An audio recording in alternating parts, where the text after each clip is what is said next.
Hello दोस्तों, मैं दिनेश चौधरी आप सभी का स्वागत करता हूं आपके अपने YouTube channel PSC by DC sir. इस चैनल पर हमने निशुल्क शिक्षा की शुरुआत की थी और लगातार आज तक हम निशुल्क शिक्षा आप सभी तक पहुंचा रहे हैं। आज शिक्षक दिवस है, आप सभी को शिक्षक दिवस की ढेर सारी शुभकामना। हमारे सबके जीवन में एक शिक्षक का होना उतना ही जरूरी है जितना हमारे लिए सांस का होना जरूरी है, ऑक्सीजन का होना जरूरी है। क्योंकि हर मोड़ पर हर इंसान को जरूरत होती है रास्ता दिखाने वाले की। क्योंकि अगर हम अपने ही एक्सपीरियंस से सीखने लगे तो पूरी जिंदगी बहुत छोटी हो जाएगी। शिक्षक अपने एक्सपीरियंस से आपको बहुत ही कम समय में बहुत सी चीजें सिखाने की कोशिश करता है। आज उन सभी विश्व के गुरुओं को मेरा नमन, जिन्होंने इस पूरे संसार को आगे बढ़ाने में, संपूर्ण जगत को मानवीय मूल्यों के अनुकूल बनाने में अपना योगदान दिया। आप सभी को विशेष रूप से धन्यवाद। आप सभी अपने उन शिक्षकों को आज जरूर याद करें जिन्होंने अपने जीवन में कुछ न कुछ योगदान या आपके जीवन में कुछ न कुछ योगदान दिया है। मेरी फिर से सभी से विशेष अनुरोध रहेगा कि आप अपने उन शिक्षकों को जिन्होंने बचपन से लेकर आज तक आपको कभी भी किसी भी रूप में अच्छे से मार्ग निर्देशन किया हो, उन सभी को आज विश जरूर कीजिएगा। क्योंकि हमारे पास ऐसा कुछ नहीं है कि हम उन्हें दे दें, उनके पास सब कुछ है। उन्होंने हमें इस जीवन को जीने का रास्ता दिया है, तो कम से कम हम उन्हें विश तो कर ही सकते हैं। मैं आप सभी से यह आशा करता हूं कि आप अपने शिक्षकों को जरूर विश करें। आज सुबह से लगभग 200-300 बच्चों के मैसेज फोन आ चुके हैं। सभी को बहुत बहुत बहुत धन्यवाद। इस शिक्षक दिवस के दिन आपने मुझे इतना महत्व दिया कि आप सब मुझे याद कर रहे हैं। आजकल कुछ शिक्षक विशेष रूप से बच्चों के को गलत डायमेंशन में भी ले जाते हैं अपने फायदे के लिए। वास्तविक शिक्षक वही होता है जो अपने स्वार्थ से परे हटकर केवल और केवल बच्चों के भले के लिए काम करता हो। आप भी अपने जीवन में किसी न किसी बच्चे का मार्ग निर्देशन करके गुरु बने। आपने किया भी होगा, आगे भी करते रहें। इसी आशा के साथ आज की क्लास शुरू करते हैं। चलिए, सबसे पहले सबसे परम पूज्य भगवान श्री गणेश का नाम लेकर, कल आने भी वाले हैं गणपति बप्पा, इनका स्वागत करते हैं। श्री गणेशाय नमः बोलते हुए, और मेरे शिक्षक जिन्होंने मुझे इस जीवन में एक योग्य इंसान बनाकर पीएससी में सिलेक्शन की जो राह थी उसको आसान बनाया, इनको विशेष रूप से धन्यवाद। खैर ये मेरे साथ अभी है नहीं, लेकिन फिर भी ये जहां भी है मैं इनको विशेष रूप से धन्यवाद देकर आगे बढ़ता हूं। हम कल की क्लास में कुछ बहुत सारी चीजें पढ़ चुके हैं। हमने समझा कि हमारे इतिहास को किस तरीके से विभाजित किया जाता है। हमारे इतिहास को काल के आधार पर विभाजित किया गया और हमने पूरे इतिहास को 3 छोटे छोटे टुकड़ों, प्रागैतिहासिक काल, आद्य ऐतिहासिक काल और ऐतिहासिक काल में बांटा। ये वो हिस्सा था जिसकी हमें कोई जानकारी ही नहीं है, कोई जानकारी नहीं है, इसलिए इसे नहीं पढ़ा जाता है। स्टूडेंट को कभी इसे नहीं पढ़ाया जाता है। छोटी मोटी हमें बस गुफाएं, शैल चित्र, ऐसी कुछ चीजें मिली, हमें उनके नाम याद करने होते हैं। वो भी हम जब एमपी पढ़ेंगे तो वहां टेबल का कंटेंट रूप में इसको याद कर लेंगे। आद्य ऐतिहासिक काल वो युग था जिस युग में चीजें तो उपलब्ध हैं, लेकिन उन्हें हम उसी रूप में नहीं समझ पाए हैं, उसी रूप में नहीं समझ पाए जिस रूप में वे हैं या जिस रूप में वे थी। इसलिए इसे 2 भागों में, सिंधु सभ्यता और वैदिक सभ्यता के रूप में हम पढ़ते हैं। दोनों ही चैप्टर्स हम पढ़ चुके हैं। आज आपका कुछ समय बाद सिंधु सभ्यता वाला टेस्ट भी होगा। इसके बाद आता है वास्तविक इतिहास। वास्तविक इतिहास को वास्तविक क्यों कहा गया है?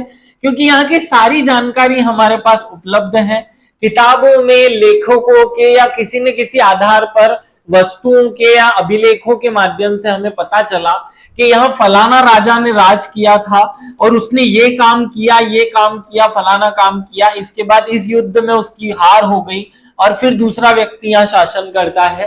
तो यहाँ की क्योंकि सारी चीजें हमें याद है, इसलिए हम इसे इतिहास कहते हैं। लेकिन इसे 3 भागों में बांट देते हैं। प्राचीन काल का इतिहास जो कि बहुत पुराना है, मध्यकाल का इतिहास जो कि दूसरे शासक, दूसरे देश के राजाओं ने हमारे यहाँ पर शासन करके किया, और आधुनिक जहां से अंग्रेजों ने शासन करना शुरू किया।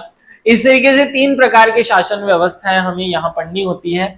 आज से हम इस प्राचीन भारत के इतिहास की शुरुआत करते हैं, जब मगध नाम का एक साम्राज्य स्थापित होना शुरू होता है, हो नहीं जाता है, होना शुरू होता है। चलिए उस यात्रा को शुरू करते हैं। तो प्राचीन काल के इतिहास की शुरुआत होती है। उससे पहले मैं थोड़ा सा आपको ले जाऊं पुरानी कक्षा पे। पुरानी क्लास में मैंने आपको बोला था कि वैदिक युग में एक छोटी छोटी इकाई हुआ करती थी जिसे जन कहा जाता था। क्या कहा जाता था? शासन की छोटी सी इकाई, शासन की इकाई जिसे क्या कहा जाता था? जन। अब ये जन जो है, वहां अगर कोई शक्तिशाली शासक या राजा आ जाएगा तो धीरे धीरे वो आसपास के जन पर भी कब्जा करने लगेगा और धीरे धीरे इस जन से बनने लगेंगे जनपद। क्या बनने लगेंगी? जनपद। फिर जब जनपदों के आसपास की जनपद पर कोई राजा कब्जा कर लेगा तो वो बनेगी महाजनपद। क्या बनेगी? महाजनपद। इसी प्रकार साम्राज्य धीरे धीरे फैलते जाएगा। केवल और केवल अपने दिमाग में एक छोटा सा कॉन्सेप्ट याद रखना है कि जब शुरुआत होती है तो बहुत छोटे छोटे राज्य बनते हैं, छोटे छोटे राज्य बनते हैं, और कहीं पर राजतंत्र नाम का कॉन्सेप्ट चलता है और कहीं पर गणतंत्र नाम का कॉन्सेप्ट, या कहीं पर गणतंत्र नाम के व्यवस्था से शासन होता है, कहीं पर राजतंत्र की व्यवस्था से शासन होता है। मैं इन शॉर्ट बता दूं, राजतंत्र का मतलब होता है जब जनता अपने में से या किसी व्यक्ति द्वारा को शक्ति के आधार पर अपना राजा चुन लिया जाए और वो व्यक्ति इन सब पर शासन करे तो उसे राजतंत्र कहेंगे। गणतंत्र किसे कहेंगे? जब कुछ व्यक्ति जनता की ओर से, जब कुछ व्यक्ति जनता की ओर से, मतलब एक व्यक्ति नहीं, इस पूरी जनता पर कुछ बहुत सारे लोगों का एक ग्रुप शासन करने लगे जो इन्हीं में से चुने हुए हैं, तो उसे हम गणतंत्र कहते हैं। मतलब एक व्यक्ति सर्वे सर्वा ना होते हुए कुछ लोग उसके शासक बन जाए। एक परिवार हो सकता है, एक वंश हो सकता है, कुछ लोगों का समूह हो सकता है। तो जब इस प्रकार से शासन किया जाता है तो उसे हम गणतंत्र कहते हैं। एक वज्जी नाम का गणतंत्र जिसमें 8 संघ हुआ करते थे, एक और था जिसमें 7000 राजा हुआ करते थे। तो सोचिए कि यहाँ केवल एक राजा का कॉन्सेप्ट था और यहाँ एक से अधिक राजा का कॉन्सेप्ट था। तो इस प्रकार ये दोनों अलग होते हैं, राजतंत्र और गणतंत्र दोनों अलग थे। अब ध्यान से समझिए कि वैदिक काल जब चल रहा था तो वैदिक काल में पहले हिस्से को हम कहते हैं ऋग्वैदिक काल। क्या कहते हैं? ऋग्वैदिक काल। और दूसरे हिस्से को कहते हैं उत्तर वैदिक काल। उत्तर वैदिक काल के आते आते धीरे धीरे बहुत सारे छोटे छोटे शासन स्थापित होने लगते हैं। कुछ राजतंत्र होते हैं और कुछ गणतंत्र होते हैं। ऐसे पहले शुरुआत में केवल एक ही शासन था, धीरे धीरे बहुत छोटे छोटे अलग अलग हिस्सों में अलग अलग प्रकार के शासन जन्म लेना शुरू करते हैं। कहीं राजतंत्र, कहीं जनतंत्र, कहीं लोकतंत्र, कहीं कुछ न कुछ इस प्रकार के, कहीं कबीलाई शासन, कभी कहीं पर तानाशाही शासन, कुछ न कुछ प्रकार की शासन व्यवस्थाएं जन्म लेती है। लेकिन बीच में एक घटना घटित होती है, एक स्थान होता है जो जिसे हम मगध साम्राज्य कहेंगे।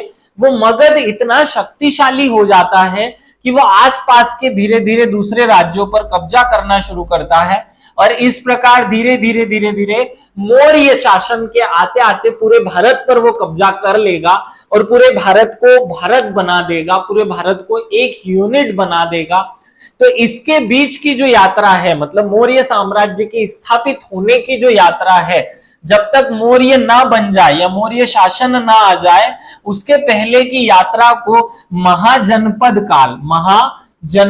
काल कहा जाता है, जिसमें 16 बड़े बड़े जनपदों को पढ़ा जाता है, उनकी राजधानियां याद की जाती है, उनके वर्तमान शासन क्षेत्र याद किए जाते हैं, उनके संस्थापक याद किए जाते हैं और कैसे वे इस मगध साम्राज्य में मिलते गए उसकी बातें याद की जाती है। ये संपूर्ण घटनाएं जो है वो इतिहास का एक हिस्सा कहलाती है, जिसे महाजनपद काल कहते हैं, याद रखिएगा। अब हमें पढ़ना है कि ये जो महाजनपद है इसका उदय मगध में ही क्यों हुआ, मगध में ही क्यों हुआ। इससे पहले एक क्वेश्चन और आ चुका है, द्वितीय नगरीकरण किसे कहा जाता है? तो आप याद रखेंगे द्वितीय नगरीकरण जो है वो महाजनपद काल को कहा जाता है। प्रथम नगरीकरण कौन सा था? आप सबने पढ़ा कि पहला नगरीकरण जो है वो सिंधु घाटी सभ्यता को कहा जाता है। सिंधु घाटी में पहली बार बड़े बड़े नगर की स्थापना हुई और बाद में जब वैदिक आया तो छोटे छोटे गांव बन गए, लेकिन महाजनपद जैसे जैसे आता गया बड़े बड़े नगर फिर से बनना शुरू हुए और उसे द्वितीय नगरी क्रांति या द्वितीय नगरीकरण कहा गया। ऐसा कहा किसने था? नगरीय क्रांति शब्द का पहली बार प्रयोग गार्डन चाइल्ड नाम के एक इतिहासकार थे, उन्होंने अपनी पुस्तक अर्बन रिवॉल्यूशन में कहा था। अर्बन रिवॉल्यूशन, याद रखिएगा, अर्बन रिवॉल्यूशन, इस बुक में उन्होंने पहली बार ये नगरीय क्रांति शब्द का उपयोग किया। ये पॉइंट याद रखने हैं आपको। याद रखना है कि पहला नगरीकरण जो है वो कांस्य युगीन सभ्यता के रूप में या कांसे पर आधारित सभ्यता के रूप में हुआ था, और दूसरा नगरीकरण जिससे सिंधु सभ्यता बनी, और द्वितीय नगरीकरण जो हुआ वो लोहे के आधार पर हुआ था।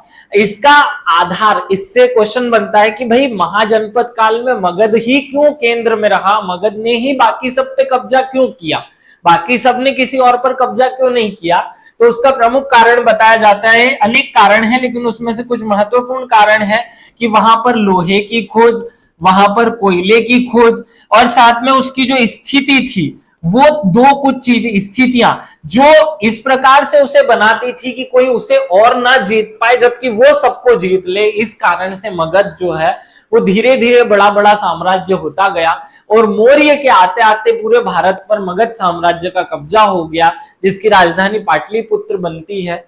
आगे हम इसी पर बात करने वाले हैं।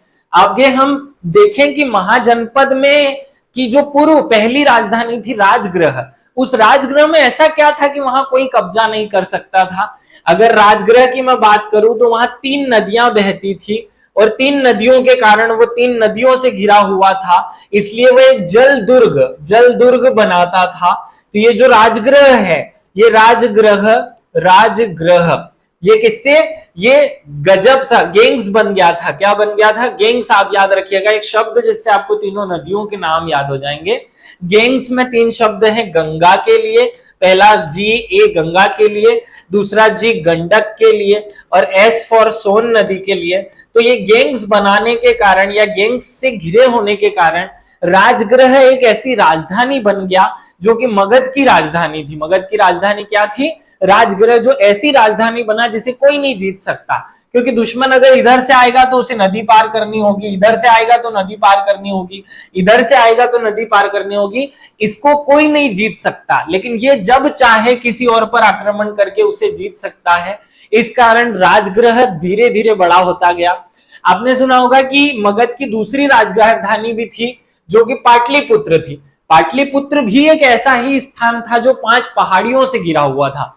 देखो, पा से पाटलिपुत्र और प से पहाड़ी, ये शब्द याद रख लेना। पाटलिपुत्र 5 पहाड़ियों से घिरा हुआ था, कोई भी दुश्मन उस पर अटैक नहीं कर सकता था। ये पाटलिपुत्र और इसके आसपास ऐसी 5 पहाड़ियां थी, जिस कारण ये एक सुरक्षित स्थान बन गया।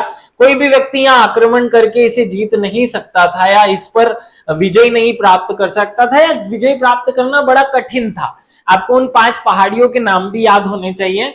तो आप याद रखेंगे कि वाह रे चतरे, क्या याद रखेंगे? वाह रे चतरे, वाह रे चतरे, ये शब्द याद रखेंगे तो आपको 5 पहाड़ियों के नाम याद हो जाएंगे।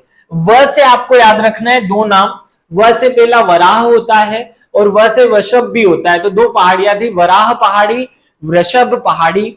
तीसरी पहाड़ी रे से आपको याद रखनी है ऋषिगिरी पहाड़ी। चत से याद करनी है चेतवक पहाड़ी और र से याद करनी है बेहर पहाड़ी। वहां बेचतरे, इसको वहां बेचतरे कर लीजिए, वहां बेचतरे, वहां बेचतरे, ये शब्द आपको याद रखने से 5 पहाड़ियों के नाम याद हो जाएंगे। वह से वराह और वृषभ, बे से बेहर, चेत से चेतवक नाम की पहाड़ी और ऋषि से, ये लास्ट का जो र है इससे ऋषि गिरी पहाड़ी। ऐसी 5 पहाड़ियों से एरिया घिरा हुआ था। अब आप इमेजिन कीजिए कि एक ऐसा, ये पूरा भारत है और इस भारत में अलग अलग स्थान जो है वो अलग अलग साम्राज्य बनते जा रहे हैं, छोटे छोटे साम्राज्य हैं। लेकिन यहाँ बिहार और बिहार के आसपास के इस क्षेत्र में एक राज्य है जिसे हम मगध कहेंगे और उसमें 2 बड़े बड़े एरिया पड़ते हैं, जिसकी राजधानी पहले राजगृह है और बाद में उसकी राजधानी पाटलिपुत्र कुछ राजा द्वारा कर दी जाती है। तो ये दोनों ही स्थान ऐसे थे जिसे कोई जीत ही नहीं सकता है। तो ये जब भी चाहते किसी और पर राज कर लेते थे या किसी और पर कब्जा कर लेते थे और इनको कोई नहीं जीत पाता था। दूसरा कारण ये भी रहा कि यहाँ जो राजा पैदा हुए बहुत शक्तिशाली राजा थे। तीसरा कारण कि यहीं पर लोहे की खोज हुई। आपने देखा होगा कि वर्तमान में जो झारखंड, रांची या बिहार का कुछ हिस्सा है, उत्तर प्रदेश का कॉर्नर वाला उड़ीसा का हिस्सा है, वहीं पर लोहे और कोयले की खदानें हैं। तो वो यहीं पड़ता है, वो इसी क्षेत्र के आसपास पड़ता है जहां से लोहा और कोयला बहुत आसानी से मिला। इस कारण से यहीं पर लोग अस्त्र शस्त्र ज्यादा बना पाए और इन अस्त्र शस्त्र के आधार पर या के कारण इन्होंने संपूर्ण भारत पर कब्जा कर लिया। और फिर स्थापित होता है मौर्य साम्राज्य। क्या स्थापित होता है? मौर्य साम्राज्य। तो हम मौर्य से चलने से पहले क्या स्टोरी रही उसे समझ रहे हैं। आपके दिमाग में धीरे धीरे कॉन्सेप्ट सेट हो रहा होगा। बीच में रटने वाली चीजें भी मैं आपको बताते जा रहा हूं। अब हमें एक पॉइंट रटना है कि जो 16 महाजनपदें थी, पहले तो जन थे, जन से जनपद बने, जनपद से महाजनपद बना, तो महाजनपद से फिर मगध साम्राज्य बनता है। क्या बना? सबसे पहले जन बना, जन से जनपद बना, जनपद के मिलने से महाजनपद बना, महाजनपद। ये तो हजारों थे, ये 100 में थे, ये केवल 16 बचे और फिर मगध साम्राज्य बनता है। मगध साम्राज्य बन जाता है। इसी से भारत की शुरुआत होती है, यहीं से भारत की स्थापना होती है। पॉइंट आपको याद रखना है, लेकिन इससे पहले रटना मारने वाला एक पॉइंट याद रखें कि महाजनपद का नाम क्या था और उसकी राजधानी क्या थी। सबसे पहला महाजनपद था अंग। क्या था? अंग। अंग की राजधानी क्या थी? चंपा। क्या थी? चंपा। आप कैसे याद करेंगे इसे? आपने अंग शब्द सुनते से आपको गोरे गोरे अंग नजर आ रहे होंगे किसी के, तो वो चंपा के अंग हैं। किसके अंग हैं? चंपा के गोरे गोरे अंग। याद रख लो। और भागलपुर, तो जब आप किसी को ऐसे चिढ़ाओगे कि चंपा तेरे अंग गोरे गोरे, तो भागना ही पड़ेगा ना वहां से, तो भागलपुर हो जाएगा। तो भागलपुर भी साथ में याद हो जाए। तीनों पॉइंट आपको याद कर लेने हैं। ये मुझे लग रहा है आपको क्लियर हो गया होगा। पहली महाजनपद है अंग, जिसकी राजधानी है चंपा और वर्तमान भागलपुर बिहार में ये स्थित है। दूसरा जो क्षेत्र है वो मगध है, जिसकी पहली राजधानी गिरिव्रज है, जिसे बाद में राजगृह कर दिया जाता है। बाद में वो पाटलिपुत्र में भी कन्वर्ट होता है मौर्य के आते आते। तो ये दो बातें आपको याद रखनी रहेगी। और ये पटना बिहार या पटना गया में है। पटना गया बिहार के आसपास का जो क्षेत्र है उसमें है, आपको ये याद रखना है।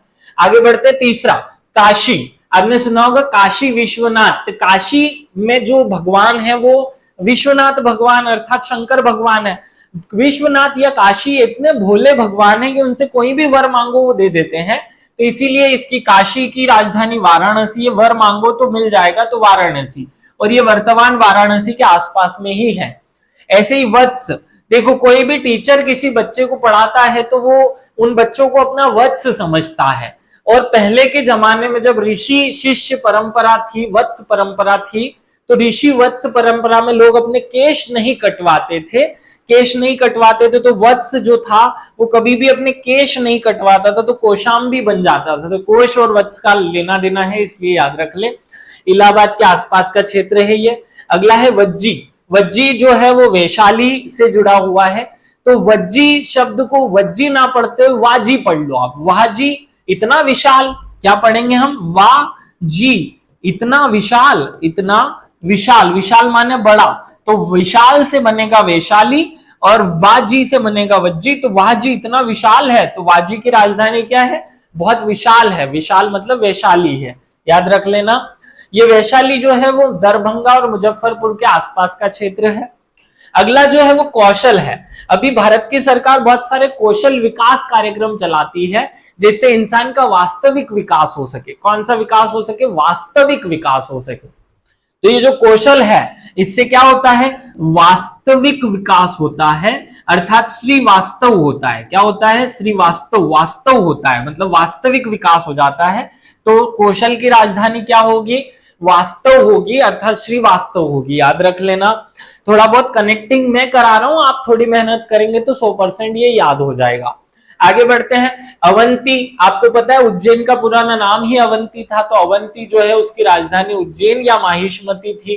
जो हमने मूवी देखी थी बाहुबली, उसी की राजधानी माहिष्मती, वही माहिष्मती की बात की जा रही है। मल्ल, देखो मल्ल युद्ध होते थे एक जमाने में। क्या होते थे? मल्ल युद्ध। ये जो मल्ल युद्ध है इनको हम वर्तमान में कुश्ती कहते हैं। क्या कहते हैं? कुश्ती। तो मल्ल की राजधानी क्या बनेगी? कुश्ती। तो कुशावती या कुश्ती एक ही बात है। तो मल्ल की राजधानी क्या हो गई? कुश्ती या कुशावती। आप याद रखिएगा, ये बहुत अच्छे से आपको याद रखना है। अगला है मल्ल की राजधानी कुशावती हो गया पांचाल। पांचाल जो है वो अहिच्छिद्र या कामपिल्य है, उसकी राजधानी है कामपिल्य। देखो आपने पांचालों को सुना होगा, 5 पांडवों ने पांचाली से विवाह किया और पांचाली ने जब ये सुना कि मेरी 5 लोगों से विवाह हुआ है तो वो कांप गई। क्या हो गई? वो कांप गई, कामपिल्य हो गई, वो कामपिल्य। कामपिल्य याद रख लेना, पांचाली जो है वो कांप चुकी थी कि उसका 5 से विवाह होगा, तो पांचाली जो है कांप गई, कामपिल्य। अगला है चेदी। अब देखो गणेश जी बिठाने का दिन है, कल सब गणेश जी की स्थापना करेंगे, तो बहुत सारे लोग घर पे चंदा मांगने आते हैं। चंदा वही देता है जिसमें शक्ति होती है, तो इस चेदी को मैंने कर दिया चंदा। जो चंदा मांगने वाले चंदा होता है ना, वो वाला चंदा, तो वही देखता है जिसमें शक्ति होती है। जिसमें शक्ति नहीं है वो कहां से चंदा देगा? अगला कुरु। कुरु जो है वो इंद्रप्रस्थ का पुराना नाम है, तो याद रखिएगा इंद्रप्रस्थ से ही बाद में दिल्ली बना। इंद्रप्रस्थ या दिल्ली पुराना नाम है। आपने बहुत सारी मूवी में दिल्ली को पुराना नाम इंद्रप्रस्थ के नाम से सुना होगा। तो इंद्रप्रस्थ जो है वहीं तो सब काम होते हैं, तो वहीं पर तो कुछ करूं, वहीं तो तैयारी करूं, तो कुरु जो है वो इंद्रप्रस्थ में ही है, याद रखिएगा। मत्स्य नगर। आपने विष्णु भगवान के एक अवतार का नाम सुना होगा, मत्स्य अवतार। उसमें भगवान एक छोटी सी मछली बनते हैं और फिर धीरे धीरे बड़ी होना शुरू करते हैं। तो मछली जो है वो अपना विराट रूप धारण कर लेती है।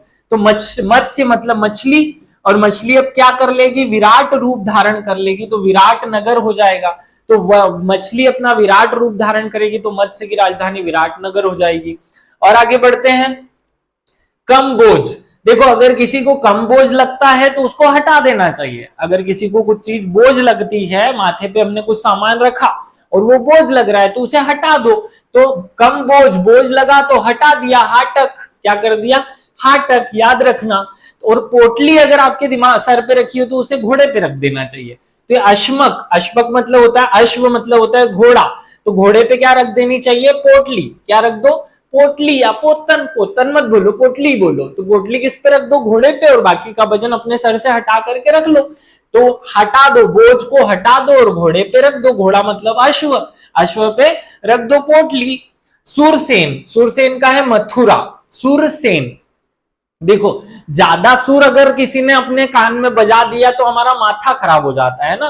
देखो ज्यादा सुर सेन नहीं होते, माथा खराब हो जाता है। सुर सेन, ज्यादा सुर खराब अगर किसी का हो खराब, हमको नहीं सुनने की आदत है, कोई हमारे सामने ज्यादा सुर सुना दे तो हमारा माथा खराब हो जाता है, तो मथुरा हो जाता है। गांधार, आपने सुना होगा ना, वही शकुनी, शकुनी मामा जो थे ना वो गांधार के थे और उनकी राजधानी तक्षशिला थी, इसीलिए तो इतने अक्लमंद थे।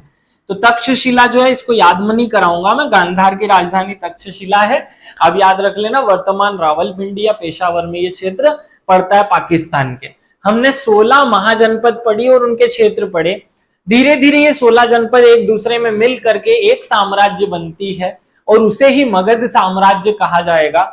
लेकिन हम समझे कि पहले यहाँ कौन राजा पैदा होता है और बाद में कौन होता है, उससे छोटी सी बात पहले ये समझ लो कि इस पूरे साम्राज्य में कुछ राजतंत्र होते हैं और कुछ गणतंत्र होते हैं, उनमें थोड़ा सा अंतर है, वो भी याद रहे।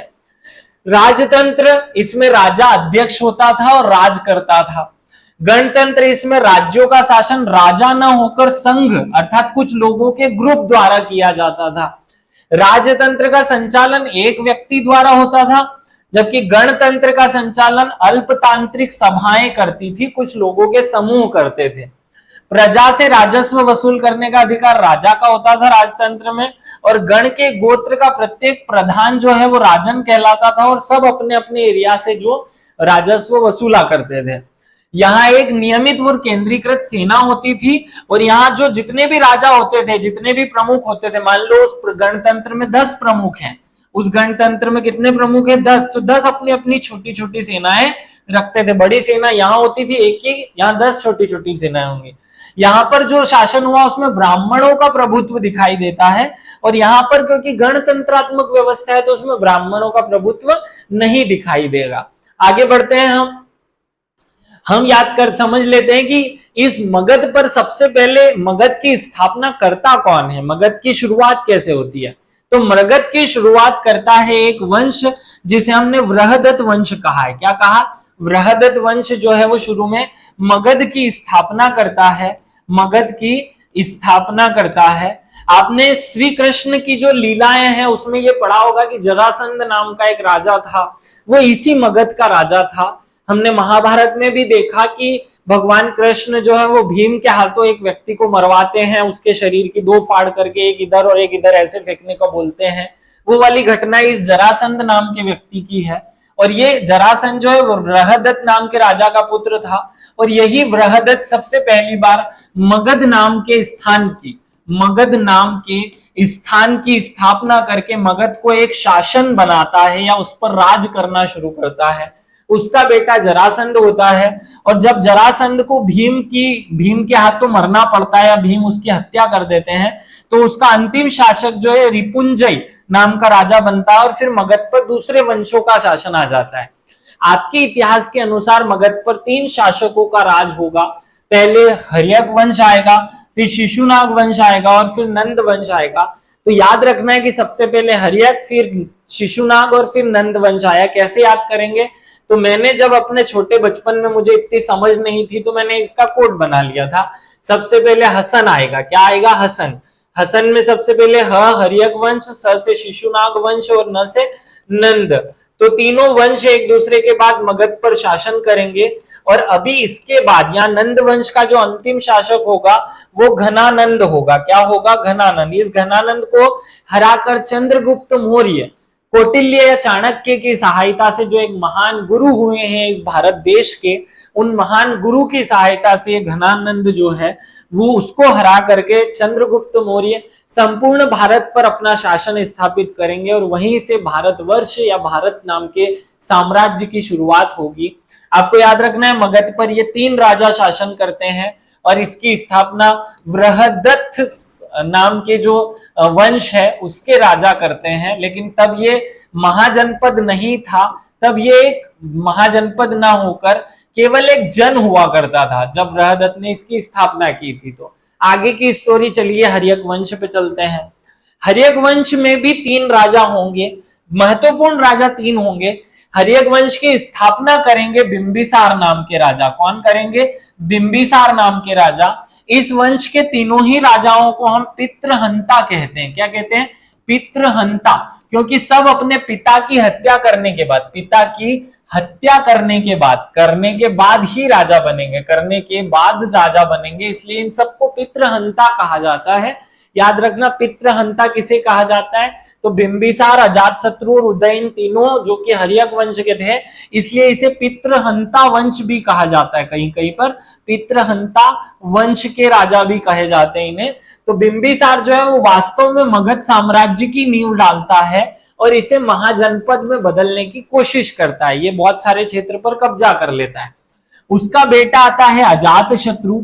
अजातशत्रु जो है वो अपने पिता की हत्या करने के बाद राजा बनेगा, इसलिए इसे भी पितृहंता कहा जाता है। अजातशत्रु के बारे में बहुत सारी बातें हमें पढ़नी होती है, लेकिन अभी मैं ल्यूसेंट के फ्लो में जा रहा हूं, इसलिए बीच में डिस्टर्ब नहीं करूं।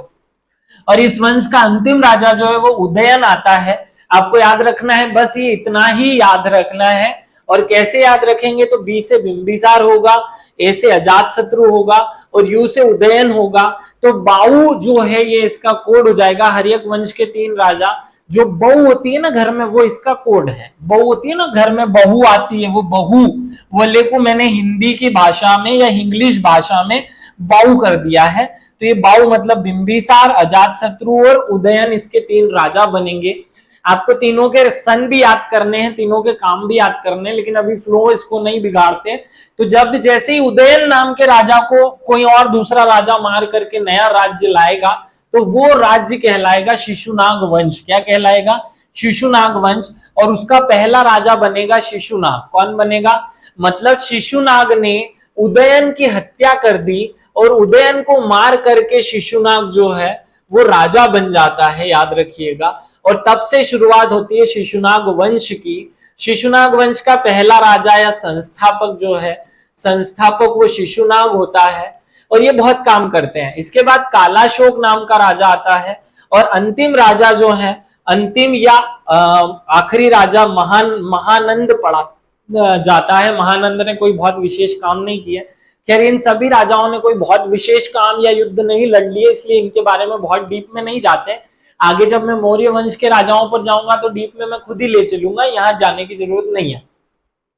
अंतिम जो वंश आता है वो नंद वंश आता है। जो महापदम नंद नाम का राजा होता है या व्यक्ति होता है, वो इस महानंद की हत्या